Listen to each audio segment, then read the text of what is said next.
ஒரு எளிமையான ஒரு கோலம் எடுத்து ஒரு அவர் பர்த் பண்றதுக்கான ஒரு பர்த்மே. ஸோ அவர் பிறந்தது இந்த பூமியில அதுக்கான சரித்திரங்களும் ஓகேங்களா, அதற்கான தடயங்களும் வந்து பாத்தீங்கன்னா இன்னும் இருக்குது அப்படிங்கறத சொல்றாங்க.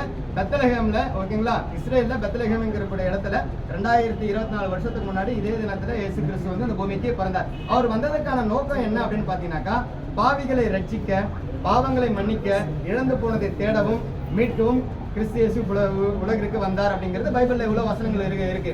ஓகே, அவர் சொல்லப்பட்ட வசனங்கள், அவர் இந்த பூமிக்கு மனிதனா பிறக்க வேண்டும் என்பதும், அவர் இந்த பூமியில வந்து தன் பாவங்களுக்காக என்ன பண்ணோம், அதாவது அவருடைய பாவங்களுக்காக இல்ல நம்மளுடைய பாவங்களுக்காக அவர் அடிக்கப்பட வேண்டும் என்பதும், அவர் வந்து சிலுவையில அறிஞ்சு திரும்ப 3ஆம் நாள் அவர் உயிரோடு எழுந்திருக்க வேண்டும் என்பதும் வந்து இது எல்லாமே நடந்த உண்மைகள். அவர் சொன்ன விஷயத்துல இன்னும் ஒரே ஒரு விஷயம் மாத்திரம் நடக்காது இருக்குது. he will be back. அவர் திரும்ப என்ன பண்ணுவாரு, வருவார் அப்படிங்கிறதுக்கான காரியம் மட்டும், அதுக்கான அடையாளங்களும் என்ன பண்ணிட்டு இருக்குது, இப்போ நடந்துகிட்டே இருக்கு. இதுக்கான எல்லா ஆதாரங்களுமே பைபிள்ல சொல்லப்பட்ட ஒரு விஷயங்கள் கண்டிப்பா நடந்துகிட்டு தான் இருக்கு. தேசங்களுக்கு விரோதமான சண்டைகளும் ராஜ்யங்களுக்கு விரோதங்களும் இதெல்லாமே இப்ப நடந்துகிட்டு தான் இருக்குது. அங்கங்க கொள்ளை நோய்களும், நிலநடுக்கங்களும், பூமி அதிர்வுகளும், இயற்கை சீற்றங்களும் நம்ம வந்துட்டு இருக்க காலங்கள் எல்லாமே கடைசி நாட்கள்ல இதெல்லாம் வந்து நடக்கும் அப்படின்னு பைபிள் எழுதியிருக்கக்கூடிய காரியங்கள் தான். இதுக்கான அடுத்த கட்ட நடவடிக்கையா இயேசு கிறிஸ்து இந்த பூமிக்கு வருவார். அவர் வர்றதுக்கான காலதாமதங்கள் ஆவறதுக்கான காரணம் என்னன்னா, இன்னும் ரட்சிக்கப்படாதவங்களும் இயேசு கிறிஸ்துவை தெரிஞ்சுக்காதவங்களும் அவங்க வந்து இருக்கக்கூடிய பாவ வாழ்க்கையை விட்டு விலகி இயேசுவை ஏற்றுக்கணும் அப்படிங்கிறது. அதுக்காக வந்து பாத்தீங்கன்னா அவங்க டைவர்ட் ஆகி மதம் மாறணுங்கிறது கிடையாது,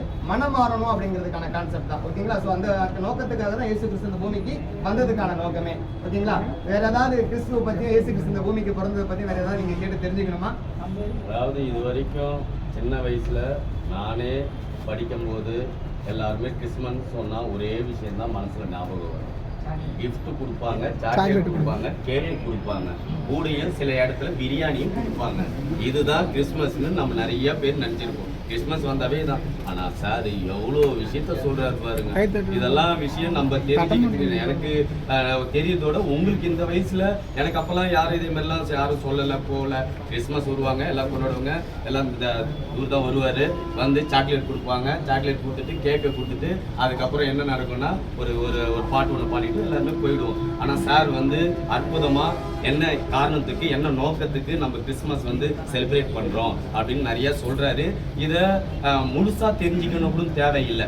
இதுல அவர் சொன்னது சில விஷயங்கள் கண்டிப்பா ஒவ்வொருத்தருக்கும் ஒவ்வொரு விஷயத்த மைண்ட்ல இருக்கும். நீங்க எங்கேயாவது போகும்போது ஏன் கிறிஸ்மஸ் கொண்டாடுறாங்க அப்படின்னா இதுல இருந்து கண்டிப்பா எல்லாரும் ஏதாவது ஒரு பாயிண்ட நீங்க சொல்லுவீங்க. அப்போ அது விஷயம் பரவாயில்லையே, நம்ம பசங்களுக்கு நிறைய விஷயங்கள் தெரிய வருது அப்படின்னு உங்களுக்கும் அது வந்து பெருமையா இருக்கும். அதனால ரொம்ப சந்தோஷம். சார் சொன்னதுக்கு பெரிய ஒரு கிளாஸ் பண்ணுறீங்க.